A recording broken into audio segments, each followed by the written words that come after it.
what is it about right now? I mean, there's a lot going on, but that you think makes Americans more susceptible to some of the COVID conspiracies, some of the QAnon political conspiracies, and all of that misinformation? Yeah, well, the key here really is that we are living in a moment that is steeped in uncertainty and threat. And if you look at the literature on what predicts when people are going to embrace conspiracy theories, when they're going to embrace false information that may even be demonstrably false, Mhm. conditions of uncertainty and threat, that's like it.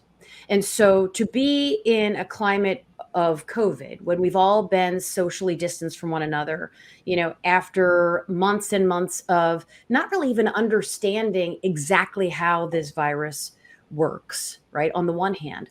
And on the other hand, this really toxic political environment that I don't look at citizens and blame citizens for the level of toxicity. I blame elites at the level of politicians and media elites, and even the platform logics and economics of not just Facebook. Everyone talks Facebook, but also even the cable news economic Mm. mechanism there. Um, when you are all ready to figure out, okay, I am stressed out, I'm uncertain, I feel very threatened. What am I supposed to do about it? It is in those moments that you're looking to identify who to be angry at, who to be mad at. And a lot of these media sources provide exactly that. They tell you Mhm. exactly who to be mad at, and they'll make it up if they don't know for sure. Sure. Yeah. Yeah, I mean, Hmm. it is a perfect storm of everything that's happening, and it's manifested itself in, I think, the vaccine hesitancy, right? That we only can, we're just Mhm. clawing and scraping to get Mhm. to like 60% of the country vaccinated. It's Right. very, very sad.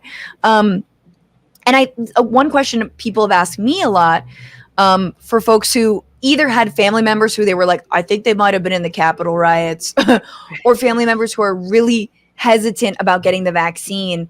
Um, you have a different approach than a lot of folks. I think it's really hard. People have cut folks out of their lives. They've not made contact with their loved ones if, because of their political leanings or because they've been sort of duped into some of these conspiracy theories. You've got like a more of a turn the other cheek, more of a hand holding approach about being the bigger person and really trying to bridge the divide.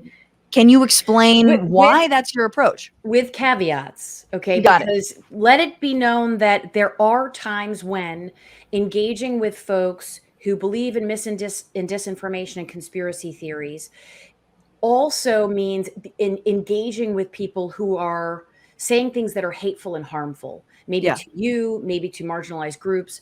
So if you are not in a place where you feel like you have the emotional resources to give, like, don't take this on. However, if you feel like you're in sort of a luxurious spot where, you know what, I have a little time, I have the energy, I have my emotional reserves, then coming at those people directly and oppositionally is not going to solve the problem. It's going to push them farther away. What we know is that belief in these in misinformation, especially conspiracy theories, a lot of times it's highest among those individuals who feel socially maligned. They feel like they can't trust people. So misanthropic individuals tend to be those who would embrace these. So if you are going to mock someone and tell them that they're stupid for believing, like, oh, you and your tinfoil hat, you are simply confirming the meta narrative that has caused them to move Hmm. in the direction of this information in the first place. What they need is connection and trust, and trusting, loving relationships, which can be very trying, but that is the mechanism to get them back. Yeah. I mean, Oh, it's, how do we I do that on a I large know. scale? I know.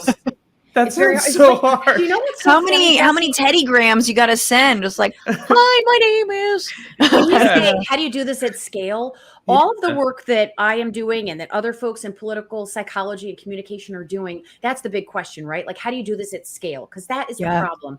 Facebook, digital technologies, they operate at scale. But guess what? At scale, it's just individual people. So if we as individual human beings decide that in our daily interactions, we are just going to abide by some of these approaches that have empathy at their center, if you add that up, that is at scale. Like we are the scale. We're Mm-hmm. people, and you add lots of people together, and that becomes a movement or a collective.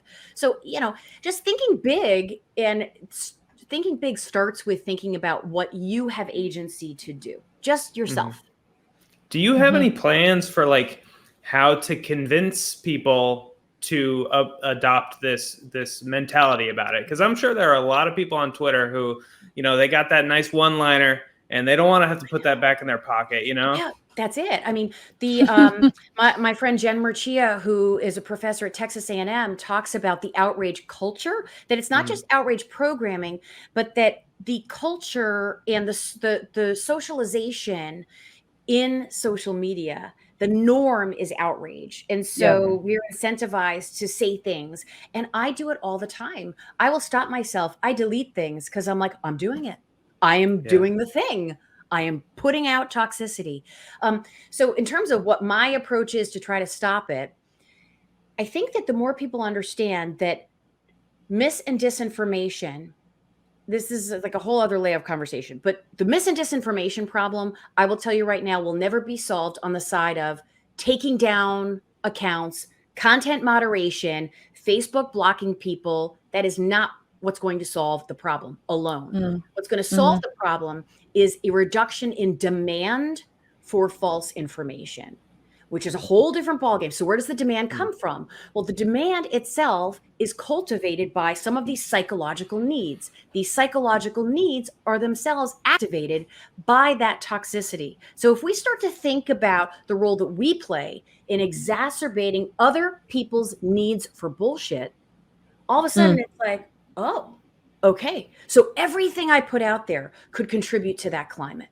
What's going on, Frantifa? If you haven't already, subscribe to this channel right now. Hit that button. And also, you can become a patron and support the show every single week. Get access to bonus episodes and exclusive merchandise. Patreon.com/Bitchuation Room. Do it.